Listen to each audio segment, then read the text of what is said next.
మిత్రులారా, ఈరోజు రాష్ట్ర వ్యాప్తంగా మత్తు పదార్థాల మత్తు పానీయాల మీద యువత పూర్తి ఆగమై ప్రధానంగా అఘాయిత్యాలు జరుగుతున్నటువంటి ఈ సందర్భంలో ప్రభుత్వాలు చర్యలు చేపట్టకుండా నామమాత్రంగా అక్కడక్కడ పట్టుకున్నట్టుగా కేసులు చేసినట్టుగా చేస్తున్నది తప్ప ఎక్కడక్కడ ఉక్కుపాదం మోపే విధంగా చర్యలు చేపట్టడం లేదు. దానివలన ఈరోజు మహిళలు రోడ్డు మీద తిరగాలన్నా, వృద్ధులు తిరగాలన్నా భయభ్రాంతులకు గురయ్యే పరిస్థితి ఉంది రాష్ట్ర వ్యాప్తంగా. అందులో ప్రధానంగా మారుమూల ప్రాంతమైనటువంటి నిజామాబాద్ జిల్లా సిరికొండ మండల కేంద్రానికి సంబంధించి కూడా ఈ మధ్య కాలంలో మత్తు పానీయాలు సేవించి యువత పూర్తిగా అడ్డదారిన తగ్గుతున్నది.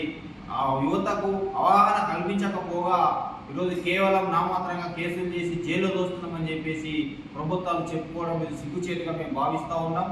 అంతేకాదు ఈ మండల కేంద్రంలో పక్కపక్కల ఉన్నటువంటి మండల కేంద్రంలో కొంతమంది అధికార పార్టీ బలంతో, అధికార పార్టీ అండదండలతో వైన్స్లను పట్టుకొని గ్రామాలలో విచ్చలవిడిగా వైన్స్ టెండర్లు వేయించి బెల్ట్ షాపులను ప్రోత్సహిస్తున్నారు. వాటి మీద చర్యలు తీసుకోవాలని చెప్పేసి గత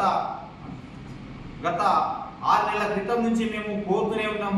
అయినప్పటికీ కూడా ఎక్కడ కూడా దాని మీద చర్యలు చేపట్టకుండా ఎవరైతే ప్రెస్ వాళ్ళు రాస్తున్నారో, మీడియా వాళ్ళు రాస్తున్నారో వాళ్ళకు ఫోన్లు చేసి బెదిరించేటటువంటి స్టేజ్కి తీసుకుపోయారనంటే ఇది ఎటువైపు పోతున్నదో ఆలోచన చేయాల్సిన అవసరం ఎంతైనా ఉన్నది.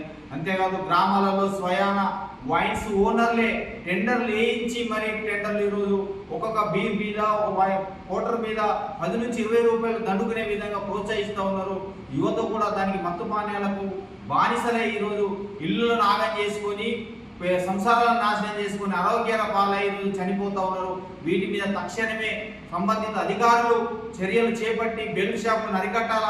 ప్రభుత్వం ఇచ్చినటువంటి ఆనాడు కాంగ్రెస్ పార్టీ ఎన్నికల హామీలో బెల్ట్ షాపులను అరికడతామని చెప్పేసి కంటపదంగా చెప్పినటువంటి ప్రభుత్వం ఈరోజు దాని గురించి మాట్లాడకుండా, ఊసెత్తకుండా కేవలం ఆదాయం కొరకే ఈరోజు టెండర్లు నడిపించి ఈరోజు బెల్ట్ షాపులను నడిపించే విధంగా ప్రభుత్వాలు కొనసాగుతున్నాయి. వీరి సరైన విధానం కాదు. ఇప్పటికైనా ప్రభుత్వాలు, అట్లాగే సంబంధిత అధికారులు, పోలీస్ శాఖ వారైనా, ఎంఆర్ఓ వారైనా, అందరూ అధికారులందరూ యువతకు అవగాహన కల్పించి ప్రతి గ్రామంలో అవగాహన సదస్సులు ఏర్పాటు చేసి మత్తు పానీయాలతో, మత్తు పదార్థాలతో ఎంత నష్టం జరుగుతుందో వివరించడం, అలాంటి కార్యక్రమం చేపట్టడం చాలా మంచిదని చెప్పేసి కూడా సిపిఎం ప్రజాపంత పార్టీ. అంతేకాదు అధికార పార్టీలో ఉన్నటువంటి కొంతమంది గ్రామాలలో బెల్ట్ షాపులను ప్రోత్సహించే విధంగా చర్యలు చేపడతా ఉన్నారు. వాటిని అరికట్టాల. కాంగ్రెస్ ప్రభుత్వం ఇచ్చిన ఎన్నికల్లో హామీ మేరకు బెల్ట్ షాపులను అరికడతామని చెప్పినటువంటి ప్రభుత్వం ఈ రోజు వాటి గురించి మాట్లాడకుండా, ఊసెత్తకుండా, చూసి చూడనట్టుగా అధికారులు కూడా కొనసాగుతున్నారు, వ్యవహారం చేస్తూ ఉన్నారు. అదేవిధంగా కొనసాగితే ఖచ్చితంగా సిపిఎంఎల్ ప్రజాపంత పార్టీ ముందు బాగానే ఉండి వాటిని అరికట్టే విధంగా చర్యలు చేపడతాయని చెప్పేసి కూడా ఈ సందర్భంగా మేము హెచ్చరిస్తా ఉన్నాం.